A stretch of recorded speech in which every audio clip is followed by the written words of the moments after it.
여러분, 지리 선생님입니다. 밤늦은 시간에 만들고 있습니다. 지난 시간에 학습한 영역에서 선생님이 영해가 굉장히 중요하다고 얘기를 했고, 영해에서 한 가지 내용, 좀 중요한 내용이 하나 시간이 다 돼서 못해서 이번 시간에 이어서 지난 시간 복습 플러스 영해에서 관련된 내용, 배타적 경제 수역을 공부를 하고, 시간이 되면 이제 교과서 그 다음 쪽 14쪽에 있는 독도 내용까지 나가보도록 하겠습니다. 선생님이 이제 마인드맵을 그려두었는데 여러분들도 이거를 필기를 해 두셔야 돼요. 여러분 나름의 그 마인드맵을 만드시면 돼요. 여러분은 자필로 만들어 가지고 찍어서 선생님한테 보내주시면 됩니다. 교과서 필기 내용이랑 같이 2장을 사진 찍어서 보내주면 되고, 이제 내용을 살펴보면 영역이라는 게 주권이 미치는 범위를 의미한다고 그랬고, 거기에는 크게 영토, 영해, 영공이 있었고, 영토는 우리나라 한반도, 남한과 북한을 다 합친 거, 그리고 그 한반도에 딸려있는 섬들을 의미한다 그랬어요. 한반도가 면적이 총 22만 제곱킬로미터 정도 됩니다. 그 중에 남한 지역이 10제곱킬로미터, 북한이 12만 제곱킬로미터 정도 되는데요.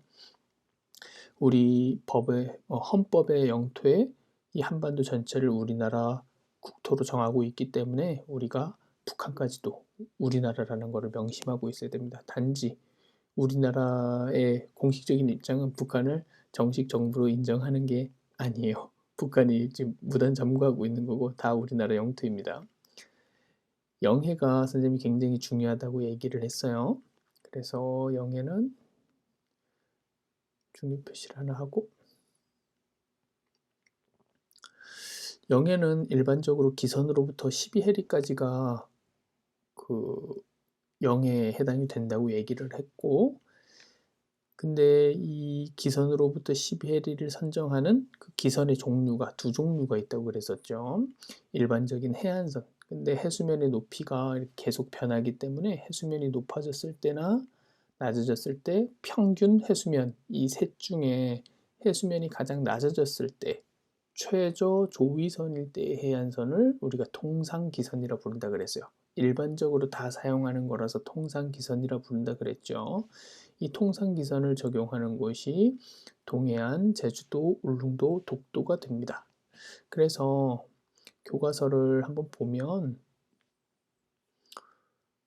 선생님 애들이 지금 자고 있어서 큰 소리로 못하고 좀 작게 하고 있어요. 새벽 2시입니다. 2시 46분이네. 난 누군가 또 여긴 어딘가 저 멀리서 누가 날 부르고 있어. 난 누군가 또 여긴 어딘가 우린 앞을 향해서만 나가겠어. 여기 보면 우리나라 영해를 표시한 건데, 동해안 해안선을 따라서 여기 쭉 선이 그어져 있죠. 이게 우리나라 영해를 표시한 거죠. 여기 써 있죠. 영해선, 우리나라 영해선, 그리고 우리나라 동해안 해안선 요 사이의 구간이 우리나라 영해가 되는 거죠. 다음에 직선기선은 우리나라 동해안처럼 해안선이 단조롭고 해수면 변화가 별로 없으면 통상기선을 쓰는데, 통상기선을 적용할 수 없는 해안선이 복잡하고 섬이 많고 조차가 심한 곳, 해수면의 높이 변동이 심한 곳은 직선기선을 사용한다고 그랬어요. 직선기선을 우리나라는 우리나라 섬 중에서 가장 바깥쪽에 있는 섬들을 직선으로 연결한 걸 직선기선으로 사용한다 그랬고, 이 직선기선으로부터 역시 12해리가 우리나라 영해가 되는 거고, 이 직선기선을 적용하는 곳이 서해안과 남해안입니다. 아까 통상기선은 우리나라 해안선이 굉장히 깨끗한 동해안, 그리고 제주도, 울릉도, 독도인데 한번 볼게요. 여기에 보면 울릉도, 동해안 지역은 아까 확인을 했고, 울릉도 보세요. 울릉도도 주변에 영해선이 이렇게 동그랗게 되어 있고, 독도도 동그랗게 되어 있고, 서해안과 남해안이 이 가장 바깥쪽에 있는 섬을 연결한 직선기선, 빨간색으로 표현된 요걸로부터 12해리가 우리나라 영해로 표시되어 있고, 근데 제주도 있는 데는 제주도 해안선을 따라서 이렇게 동그란 모양이죠. 요걸 보고 우리가 제주도 또 통상기선을 적용하는구나 라는 걸 확인할 수가 있습니다. 자, 그런데 영해를 12L이 적용하는데 예외가 되는 구간이 있다고 그랬어요. 그게 대한해협이고, 대한해협은 부산과 대마도 사이에 좁은 해협을 가리킨다고 그랬는데, 여기는 이제 12L씩 선포하면 너무 좁아지니까 우리나라랑 일본이랑 협의를 해서 직선기선을 기준으로 3해리를 적용한다고 했어요. 역시 내용을 보면 이쪽이 지금 대한해협이고 부산이랑 여기가 대마도죠. 이걸 확대해서 이렇게 되어 있죠.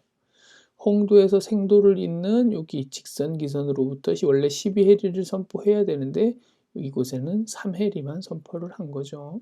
그래서 예외인 구간이 있다는 거 잘 기억해 두시고, 다시 마인드맵으로 돌아와서 우리나라 영공은 영토와 영해의 수직 상공을 의미한다고 그랬죠. 근데 무한정 대기권, 무한정으로 가는 게 아니라 높이가 대기권까지를 한정한다 그랬어요. 왜냐하면 그 이상으로 되면은 이제 국제선 비행기들이 이렇게 왔다 갔다 다닐 수 있는 항공로가 있거든요. 근데 그 항공로까지도 영공으로 이렇게 다 간주해 버리면 그 항공기들이 다닐 때 굉장히 불편하겠죠. 그래서 대기권까지를 영공으로 정해 놓았습니다. 그리고 지난 시간에 공부 안 했던 이제 영해와 관련된 중요한 내용이 배타적 경제 수역이라는 거예요. EEZ라고 하는데 Exclusive Economic Zone. Exclusive가 배타적이라는 말이에요. 다른 사람을 밀어낸다는 거. 내가 독점적으로 뭘 할 때 다른 사람을 이렇게 밀쳐내는 걸 Exclusive, 배타적이라고 얘기를 하고, Economic, 이거는 경제죠. 그리고 zone은 구역인데 여기는 바다니까 수역이라고 번역을 한 거예요. 그래서 Exclusive Economic Zone에서 배타적 경제 수역이라고 하는 거에 대해서 잘 알고 있어야 돼요. 근데 이 배타적 경제 수역이 뭐냐면 경제 활동에 대해서 말 그대로 해석하면 돼요. 경제 활동에 대해서 배타적, 다른 사람을 배제시킬 수 있는 권리를 갖고 있는 수역이에요. 우리 영해 같은 경우에는 당연히 여기는 우리나라가 독점적으로 여기서 경제 활동도 할 수 있고 움직일 수도 있고 개발할 수 있는, 자원을 개발할 수 있는 모든 권한을 가지고 있어요. 그리고 외국 배가 여기 들어올 수도 없어. 들어오려면 허가를 받아야 돼요. 근데 여기 영해가 있는 곳 바깥쪽으로는 이제 배타적 경제 수역에 해당이 되는데, 이 배타적 경제 수역에서는 우리나라는 자원을 개발할 수 있어. 우리나라 영해가 아니지만. 그렇지만 이 지역은 우리나라 영해가 아니기 때문에 외국 배가 드나들 수 있어요. 이렇게 막 통과할 수 있어. 우리나라 영해가 아니기 때문에 허가 없이도 돌아다닐 수 있어요. 근데 뭐를 못하냐면 외국 그 선박이나 외국의 자원조사선 같은 것들이 여기 와서 물고기를 잡는다거나 해저에 있는 자원을 개발하거나 캔다거나 그런 걸 할 수가 없어요. 그래서 이게 말 그대로예요. 배타적 경제 활동에 대해서 다른 나라를 제한할 수 있는 권리를 가지고 있는 것이에요. 그래서 여기 이렇게 써 있죠. 경제 활동에 대한 주권적 권리, 우리나라가 영해가 아니지만 경제 활동에 대해서는 주권적 권리를 가자. 그 얘기는 다른 나라를 배제하고 우리나라만 할 수 있다는 거예요. 여기서 이루어지는 대표적인 활동들이 해양을 조사하고 인공섬을 설치할 수 있어요. 그러니까 우리나라 바다에 뭐가 있는지 해양 조사를 할 수 있고, 그리고 바다에 그 해수면 아래 뭐 암초 같은 게 있는 경우가 있는데, 바다 밑에 이렇게 잠겨 있는 돌덩어리, 그럼 거기다 인공섬을 설치해요. 우리나라가 인공섬을 실제로 설치를 한 곳이 있는데, 그건 이제 교과서에 나와 있는 사례. 이어도에 인공섬을 설치를 했습니다. 종합해양기지를 설치했어요. 그리고 자원 탐사 개발 당연히 되고, 어로, 이거는 물고기 잡는 걸 어로라 그래요. 어로 활동이나 경제 활동 이런 것들이 배타적 경제 속에서 이루어질 수 있는데, 중요한 게 이제 범위예요. 이 두 가지가 중요한데, 범위 그리고 기능, 이 두 가지가 중요해요. 다시 범위는 기선으로부터 200해리예요. 근데 기선으로부터 12해리가 뭐죠? 영해예요, 영해. 그래서 실제로 기선으로부터 200해리 중에서 영해를 제외한 수역이기 때문에 188해리가 적용이 됩니다. 굉장히 넓은 범위예요. 동해바다나 황해바다나 우리나라가 배타적 경제수역을 선포하고 그 동해의 경우에는 일본이 배타적 경제수역을 선포하면 겹쳐요. 동해 너비가 400해리가 채 안 되는 지역이 있어서 겹치기 때문에 이 겹치는 구역에 대해서는 일본과 우리나라 간에 협정을 맺어서 한일 중간 수역이라는 걸 만들어 두었어요. 이게 뭐냐면 우리나라랑 일본이 함께 사용하는 구간이 되는 거예요. 한일 중간 수역 있죠. 근데 여기서 좀 여러분이 하는 가지 기억해둬야 되는 게 이 독도. 일본이 계속 독도를 자기네 땅이라 주장하는 게 한일 중간 수역 협정을 맺을 때 독도가 여기에 포함돼 버렸어요. 우리나라 정부가 여기에 황금어장이 있거든요. 한일 중간 수역에. 이 황금 어장을, 물고기 많이 잡히는 어장을 중간 수역에 포함시키는 조건으로 독도를 여기 중간 수역에 넣어버렸어요. 그래서 일본은 이 독도 계속 자기 거라 그러는 거예요. 말도 안 되는 소리죠.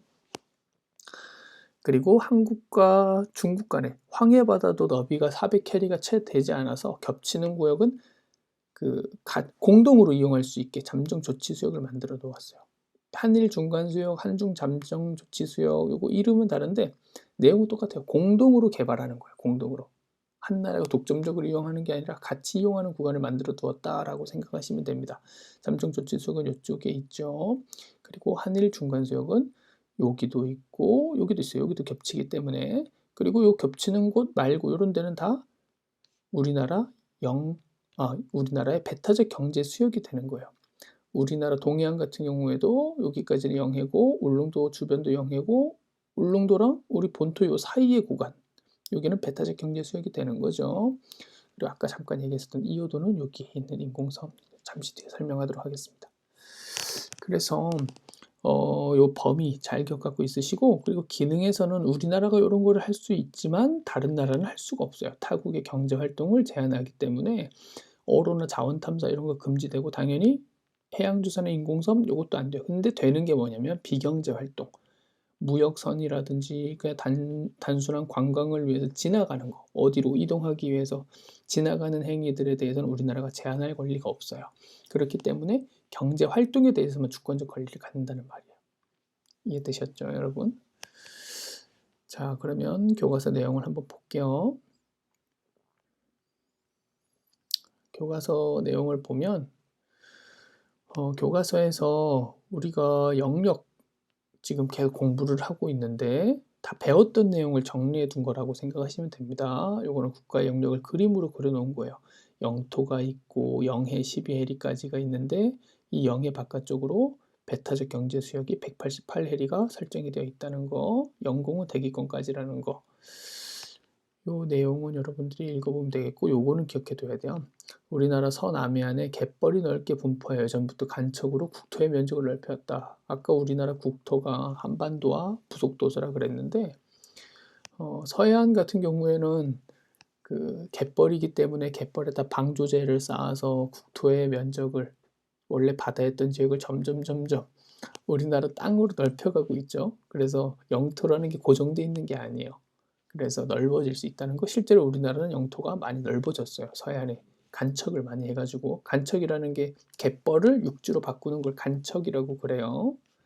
그리고 다음에 요거 밑줄 쭉쭉쭉 치시면 되겠고 일반적으로 12해리지만 예외인 구간이 대한해협 있다는 거 기억해 두시고 그리고 기선으로부터 200해리 중에 영해를 제외한 수역을 배타적 경제수역이라고 한다는 거 기억하시고 한일 중간수역, 한중 잠정조치수역 알고 계셔야 됩니다. 그리고 우리 뉴스 보다 보면 이제 중국의 배들이 우리나라 물고기 싹쓸이해 간다 막 이렇게 뉴스가 나오고 그리고 불법 어선 우리나라 해경이랑 이렇게 부딪히는 것도 나오고 그러는데 이게 잠정조치수역에서 얘네들이 그 물고기를 잡는 것도 있지만 잠정조치 수역을 넘어서 우리나라 한국의 배타적 경제 수역을 들어와서 어로 행위를 할 때가 있어요. 이제 그런 것들을 우리나라가 강력히 단속을 하는 거죠. 이 내용 아주 중요합니다. 이 자료는 꼭 기억하고 계셔야 돼요. 여기 내용을 보면 대한민국의 영해는 기선으로부터 측정하여 그 바깥쪽 12해리의 선까지 이르는 수역. 우리가 지금까지 배웠던 내용을 여기 법 조항에 나와 있는 걸로 보여주는 거예요. 시험 문제도 많이 출제되니까 꼭 기억하고 있으세요. 우리나라 영해 범위를 정의하고 있고 일정 수역의 경우에는 12해리 이내에서 영해 범위를 따로 정할 수 있다. 이 문제에서 이제 얘네들을 먼저 묻고 있거든요. 여러분들이 요거를 다 읽어보시고 문제를 푸는 것도 오늘의 과제예요. 다음에 이어도 선생님이 이어도는 그 우리나라 배타적 경제수역에 설치한 인공섬이라고 얘기를 했어요. 여기 보세요. 우리나라 최남단인 마라도에서, 우리나라 최남단은 마라도예요. 이쪽에 제주도 남서쪽에 있는 마라도에서 남서쪽으로 약 140km 떨어져 있는 수중암초이다. 희어도 사나 희어도 사나 희어도 사나 우리 어머 날날 적에 어느 바다에 항배여 공거건시 절정마다 날을 지고 이었사나 이었사나 불로야 뱅뱅 도라지 섬에 이었사나 이었사나 먹으나 굴구나 물지러여 이었사나 이어도사나. 그러면 이 이어도가 생김새가 이렇게 됐다는 거예요. 여기 해수면이야. 해수면보다 더 아래쪽에 있기 때문에 평소에 얘가 보이지 않아요. 수중암초야. 우리나라 영토에 해당이 된다 안 된다? 안 됩니다. 얘는 영토가 아니에요. 왜냐면 물속에 있는 섬이니까. 단지 수중암초였는데 이 수중암초를 우리가 활용하기 위해서 인공섬을 설치한 거예요. 인공섬을 설치할 수 있는 이유는 여기가 우리나라의 배타적 경제수역이기 때문에 국제법상 우리나라의 배타적 경제수역에 포함이 되기 때문에 이어도에 인공섬을 설치하고 이곳에 종합해양과학기지를 건설한 거예요. 우리나라 배타적 경제수역에 포함되기 때문에요. 영토가 아니라는 걸 명심하셔야 됩니다. 그래서 여기에서 자료 문제 1번, 2번 해보시고요. 요거는 3번은 생략하도록 합시다.